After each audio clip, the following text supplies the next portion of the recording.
topic for today, my poster is slightly different from the topic of the conference. It is the effect of thermoablative fractional CO2 laser as a novel approach to urinary incontinence management in peri and postmenopausal women.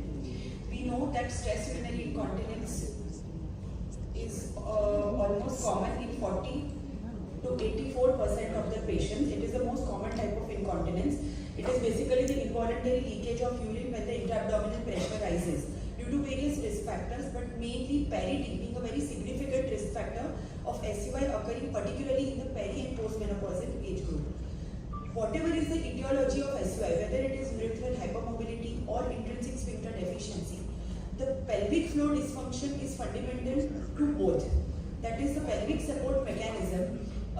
When it is lost, both the etiologies and combination of the two is possible. We know that reproductive hormones, trauma, mechanical stress and aging per se alter the collagen arrangements and metabolism. Mainly the type 1 and type 3 collagen fibers in the paraurethral tissue are significantly damaged with age. Because of the falling estrogen levels, smooth muscle atrophy, decrease in the vascularity of the connective tissue.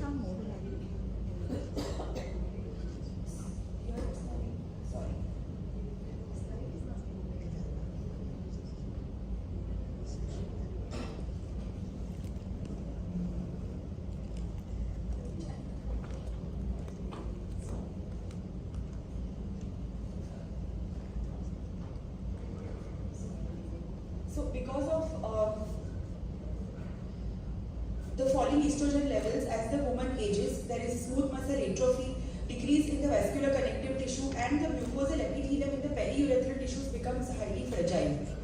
Until now, what do we know? How to manage SUI? You could give the patient option of lifestyle changes, ask them to do some pelvic floor exercises, and then if it is very severe, we even give them an option of various sling surgeries. And then there are bulking agents which are injected in the urinary bladder. But the use of CO2 fractional laser is now an additional option which we can give to these patients.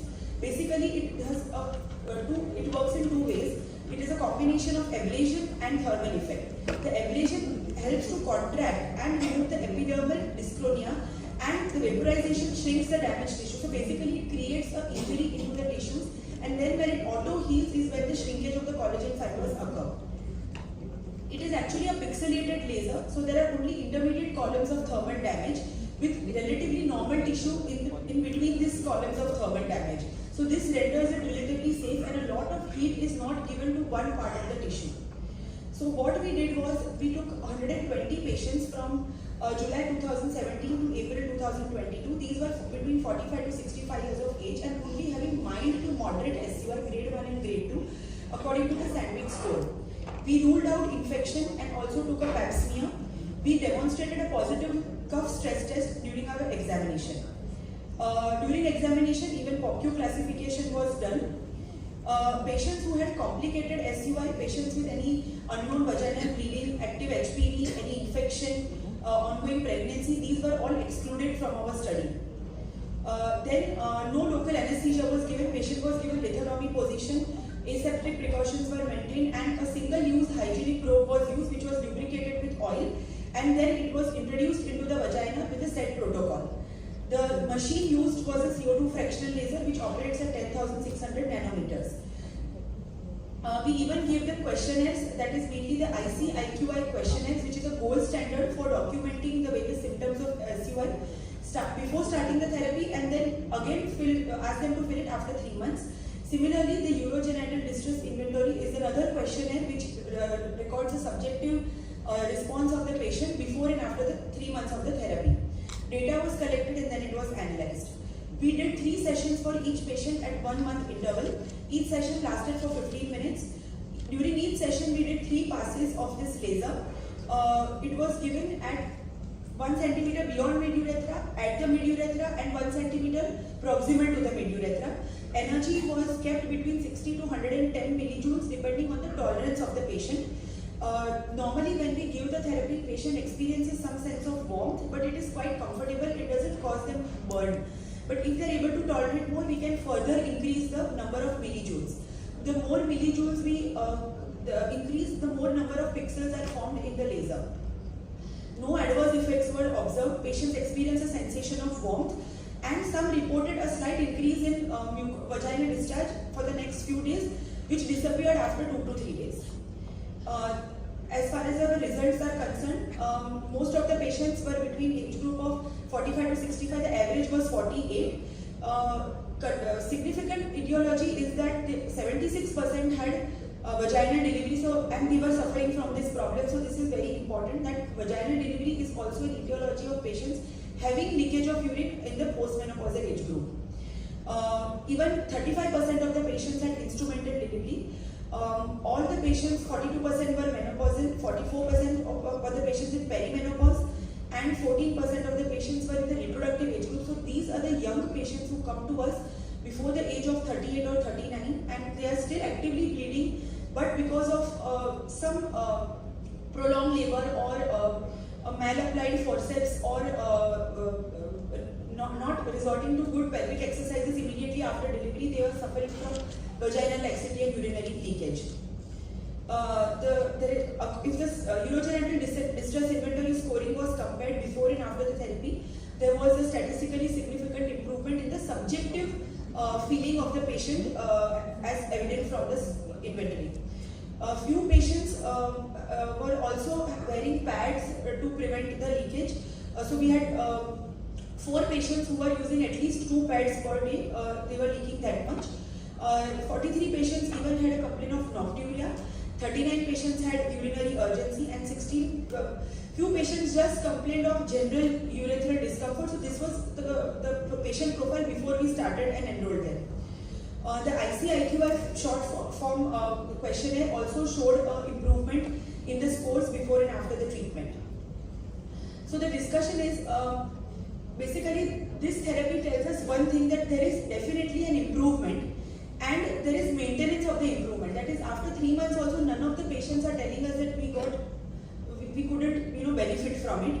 Apart from that, we know that there are other options, like there are pelvic exercises, vaginal cones, some pharma therapies, there's some behavioral therapy, bladder dialing, all that.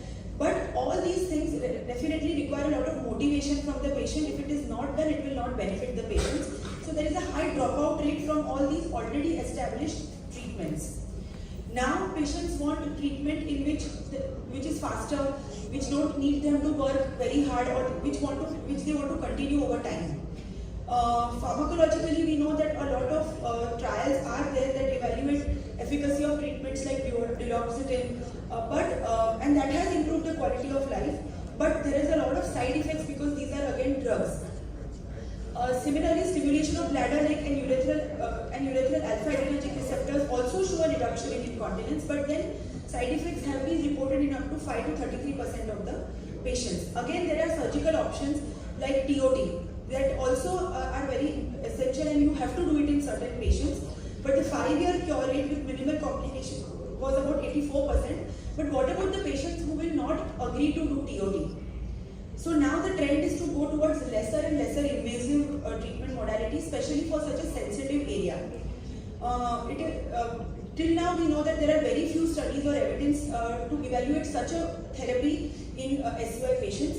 Basically, there is evidence that there is production of elastin fibers, collagen is increased, neocollagenesis occurs, and there is restoration of urethral coaptation mechanisms as evident from various studies which I have quoted in my reference. Such as these. The various studies that even document the use of this questionnaire to document the response. But the limitation of my study is that it's a very small group and there are no controls. So each and every patient is the control of them or of her own self.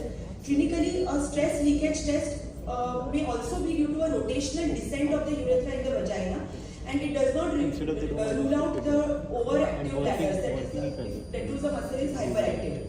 Definitely, we are not also, this is a major drawback, that we are not able to correlate histopathologically at the molecular level that how many collagen fibrils are increasing and what is the type of collagen fibrils, but it is not practically possible to convince patients for a urethral biopsy.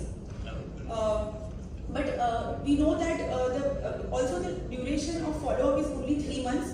Ideally, we could have called them for a longer duration, which could be done in the future. So the presented results are promising and they are extremely useful in designing future large randomized control trials. So most patients, they want treatment now which has lesser medications, that does not restrict their schedule, it's not complicated and they don't have many side effects.